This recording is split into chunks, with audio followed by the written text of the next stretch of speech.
ఇవాళ ప్రతి గ్రామంలో కూడా ఇంద్రం బిల్లులు ఇస్తా ఉన్నాం.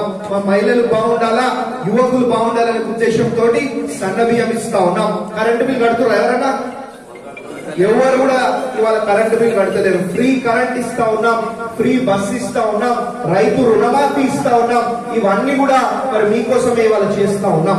మరి గత 10 ఏళ్ళు మరి ఇంతకు ముందున్న ప్రభుత్వంకి మీరు అవకాశం ఇస్తే ఒక్కొక్కల నెత్తి మీద దాదాపు 2 నుంచి 2.5 లక్షల రూపాయలు అప్పులు చేసి ఈ రాష్ట్రాన్నే మరి అప్పుల పాలు చేసేసి మరి ఫామ్ హౌస్లు, సొంత విమానాలు మరి వాళ్ళు కొనుక్కున్న పరిస్థితి.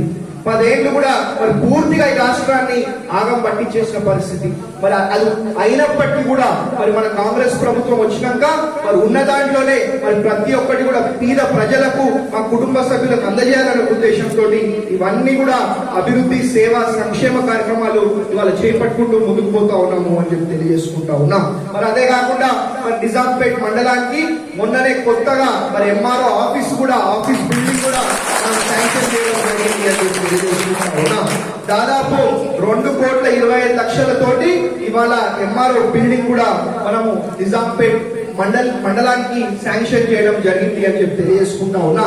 అదే కాదు మరి ఇప్పుడే 10 నిమిషాల కింద దాదాపు 7 కోట్ల రూపాయలతోటి మరి 12 కాటేజ్లు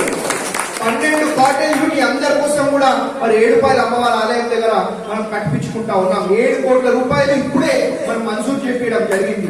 కాబట్టి ఇవన్నీ కూడా మరి బ్రహ్మాండంగా అభివృద్ధి, సేవ, సంక్షేమ కార్యక్రమాలు చేపట్టుకుంటూ అన్ని